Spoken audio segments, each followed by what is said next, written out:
धोखेबाज पति अनोखी कहानी। समर कभी घर में ऑफिस की बात नहीं करता। यही कारण है कि उसके ऑफिस में कभी कभार होने वाली पार्टियां मेरे लिए इतनी महत्वपूर्ण हैं। ऑफिस के समाचार मुझे वहां पर ही मालूम होते थे। कोई भी पति कभी भी अपने गोपी या अफेयर घर में नहीं बताता, लेकिन अगर दूसरे का अफेयर हो तो फट से घर पर सब बातें बताता है।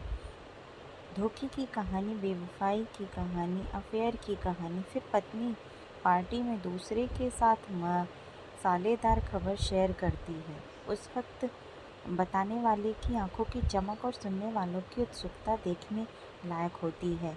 पिछले हफ्ते की पार्टी में मैं सभी महिलाओं के आकर्षण का केंद्र थी। सबसे पहले छवि ने मुझे सबके सामने बेइज्जत करते हुए कहा, उस अकाउंट सेक्शन की बकबक करने वाली वर्षा से तुम्हारे समीर का अफेयर शुरू है। यह बात सच है क्या? उसके बाद प्रिया, दिव्यानी, मंदाकिनी, अंजलि सभी ने इस खबर की पुष्टि की। उन्होंने कहा कि समर को सिनेमा घर जाते समय होटल में कॉफ़ी पीते हुए देखा गया था, इसलिए शक की कोई गुंजाइश ही नहीं थी। मैं पूरी तरह से दुखी हो गई। मैं यहाँ से दिखाने में सफल रही कि इस खबर का मुझ पर कोई असर नहीं हुआ। मुझे उनकी सलाह और हमदर्दी नहीं चाहिए थी, इसलिए मैं सीधे शौचालय में चली गई। वहाँ एकांत में मेरे मन में दो बातें घटित हुई। किसी भी तरह से ऐसे मामले में पति के सामने लड़ने से कोई फ़ायदा नहीं होगा। हमेशा लड़ाई का असर उल्टा होता है। दूसरी बात, ऐसे में रोने से कोई फ़ायदा नहीं होगा, फिर कुछ अलग चाल चलनी पड़ेगी। मैं वॉशरूम से निकलकर पार्टी हॉल में उनके मामले की गंभीरता का अंदाज़ा लगाने लगी। तभी मैंने समर और वर्षा को हॉल के एक कोने में मैंने दोनों को हंसते और बातें करते देखा। इस तरह मुझे अचानक अपने पास देखकर दोनों चौंक गए। इस बात का प्रमाण था कि उनके मन में चोर है। वर्षा थोड़ी खुश हुई जब मैंने उसकी तारीफ की कि तुम कितनी खूबसूरत दिखती हो और तुम्हारे कपड़े बहुत अच्छे हैं। फिर मैं थोड़ी इधर उधर की बातें करती रही, एक चुटकुला सुनाया। इससे उसे राहत मिली और वह खुलकर मुस्कुराने लगी। समर को मेरे व्यवहार में कुछ भी आपत्तिजनक नहीं लगा, इसलिए वह निश्चित हो गया और वहाँ से चला गया और दूसरे ग्रुप में बातें करने लगा। मैंने अपने गुस्से और नफरत को छुपाते हुए वर्षा के साथ काफ़ी समय बिताया, इसलिए मैंने वर्षा और समर को एक साथ आने का मौका ही नहीं दिया। मैंने वर्षा को बहुत बार कहा कि एक बार घर पर आओ ना।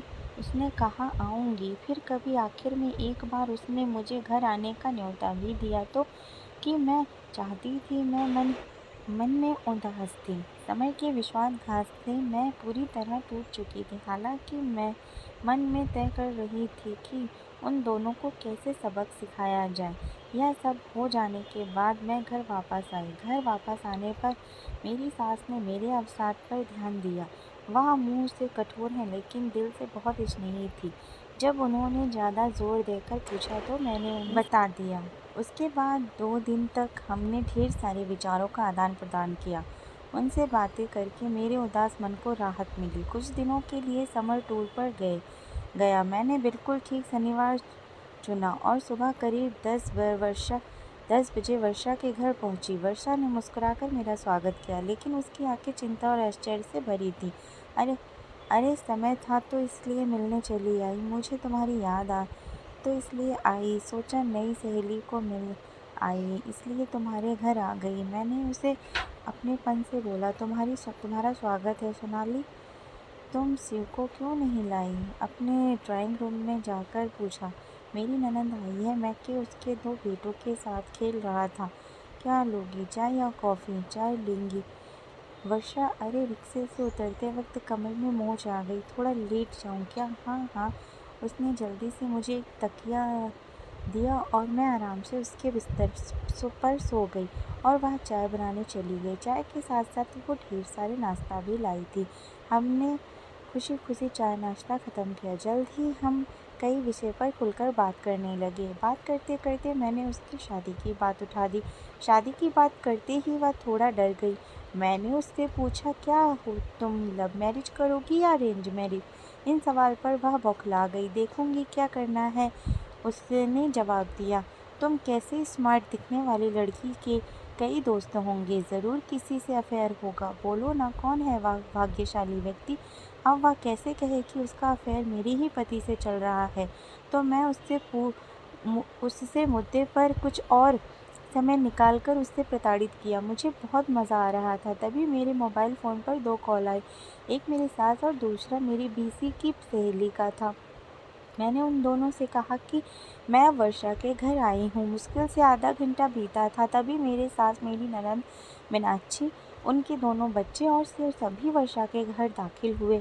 बच्चे सीधे टीवी की ओर बैठे और वह कार्टून लगाकर देखने लगे। सास और मीनाक्षी सोफे पर बैठकर मेरी कमर की मोच के बारे में बातचीत करने लगी। मम्मी जी, आप मेरी बहुत परवाह करती हो, तुम एक नंबर की बेपरवाह लड़की हो। 1000 बार बोला कि जन काम करने को प्रसार एक नियंत्रण रखे, इसलिए वजन से कमर में मोच तो आएगी ना, पर तुम्हें तो किसी की सुनती ही नहीं। सास का ऐसा रूप अवतार को देखकर वर्षा डर गई थी। भाभी की आंखें तब खुलेंगी जब समर भैया एक खूबसूरत तितली के पीछे पीछे चलेंगे, मीनाक्षी ने कहा। इस पर सास भड़क गई। तुम्हारे भैया के पैर तोड़ दूंगी और उस तितली के पर भी, समझी?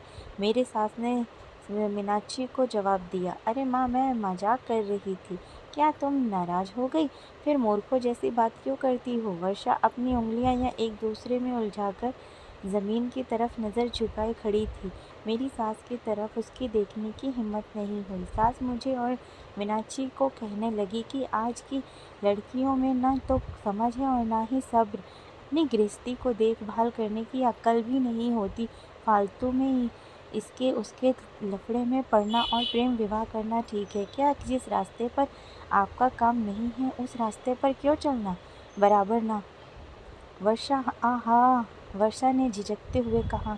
कहाँ तुम्हारी शादी हो गई क्या?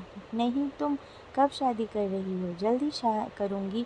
Very good. तुम्हारे माता पिता कहाँ हैं? मेरे पापा गुजर गए हैं। माँ वहाँ आज मेरी मौसी से मिलने गई है। कब आएंगी? शाम को आने वाली है। मैंने उनसे मिलने जाऊँगी कभी। सोनाली, तुम यहाँ की ही रुकने वाली हो क्या? कमर की मोच कैसी है अब तुम्हारी माँ? दर्द तो बढ़ गया, बहुत दर्द हो रहा है। डॉक्टर को बुलाया क्या? नहीं नहीं, मैंने डॉक्टर को टक किया और कहा, वर्षा तुम्हारे पास आयोडेक्स है क्या? हाँ हाँ, ना लाती हूँ, बोलकर वर्षा जल्दी से अंदर गई। मैंने उससे आयोडेक्स लगवाया। मेरी सास वर्षा को जवान लड़कियों ने कैसे बर्ताव करना चाहिए इस पर लेक्चर दे रही थी। मीनाक्षी जानबूझकर छेड़ने के लिए मजबूर कर रही थी।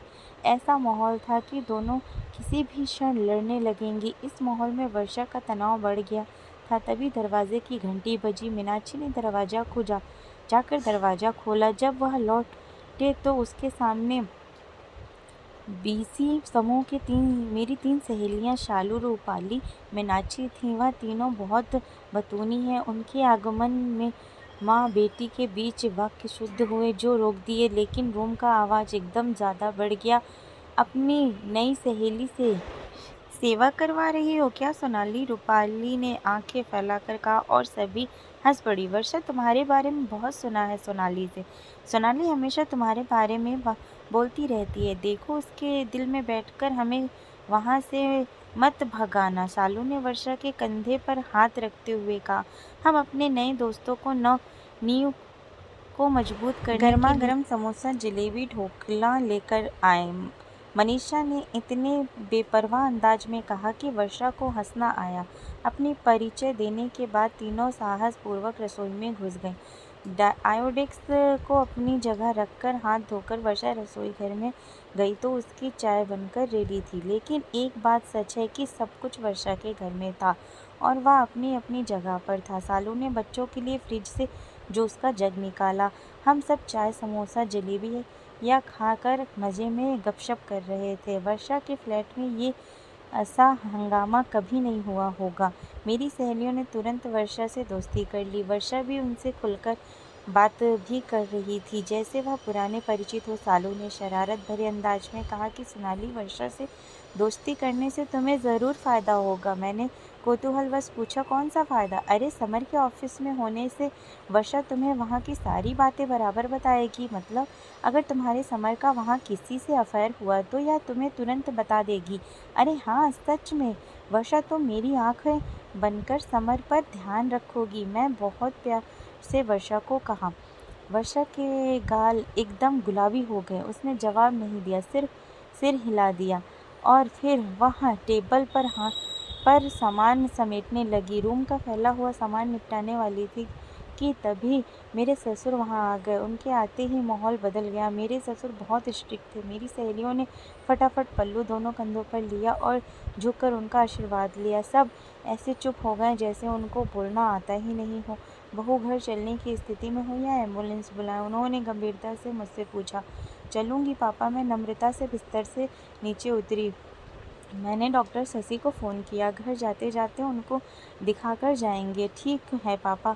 यहाँ क्यों आई थी? इस वर्षा को मिलने आई थी पापा जी। इसे कभी देखा नहीं। नई पहचान है क्या? हाँ, यह न समर के ऑफिस में काम करती है। वर्षा बेटा, तुम अकेली रहती हो क्या यहाँ? नहीं अंकल, माँ के साथ रहती हूँ। वर्षा पापा की आवाज़ से ही डरने लगी। चलो अच्छा है, नहीं तो हम हैं ना तुम्हारे साथ। कभी भी मदद की आवश्यकता हो तो हमें बताना, पापा बोले। फिर हमारे तरफ मुड़कर बोले, अब चलें पापा? निकले। वैसे हम भी उनके पीछे पीछे गए। घर से निकलते समय मेरी सास वर्षा को बोली, वर्षा बेटा, अब जल्दी तुम्हारी शादी का आमंत्रण हमारे हाथों में देना। देर हो गई तो अच्छे लड़के नहीं मिलते नहीं। वर्षा, तुम्हें हम हमारे बीसी ग्रुप की मेंबर्स कर लेंगे। मैं बाद में तुम्हें फ़ोन करूँगी। रूपाली के इस प्रस्ताव को हम सब ने अनुमति दी। तीनों बच्चे थैंक यू आंटी बोलकर बाहर निकल गए। फ्लैट में मैं वर्षा का सपोर्ट लेकर घर से बाहर आई। वर्षा, इन सब की मस्ती खेल-कूद तुम्हें खटका तो नहीं ना? मैंने उनसे पूछा। नहीं सोनाली, यह सब तो बहुत भले इंसान हैं, वह बोली, पर मन से वह थोड़ी नर्वस हो गई थी। तुम्हें कहती हूँ, वर्षा एक सचमुच भले इंसान है। और सच कहें तो मुझे इनका ही आधार है। इनकी वजह से खुद को सुरक्षित महसूस करती हूँ। हमेशा मेरी मदद करते हैं। मेरी गृहस्थी को कोई बुरी नज़र से देखे भी नहीं सकता, क्योंकि इनसे झगड़ा करना, इनको चैलेंज करना आसान बात नहीं है। ऐसे इंसान नसीब से मिलते हैं। खुद को सुरक्षित महसूस होना, यह बहुत बड़ी बात होती है। वर्षा ने गर्दन हिलाई। संभल कर जाना, वर्षा ने कहा। हमने प्यार से एक दूसरे को अलविदा किया। सभी गाड़ी में बैठ चुके थे। मेरे अपने मेरी राह देख रहे होंगे। वर्षा का आधार छोड़कर मैं अच्छे से चलकर उनके पास पहुंची। मेरे कमर में मोच आई ही नहीं थी। सब कुछ तय किए मुताबिक प्लान किया था मैंने। 2 उंगलियों की फॉर विक्ट्री की निशानी करते ही सबके चेहरे पर खुशी आ गई।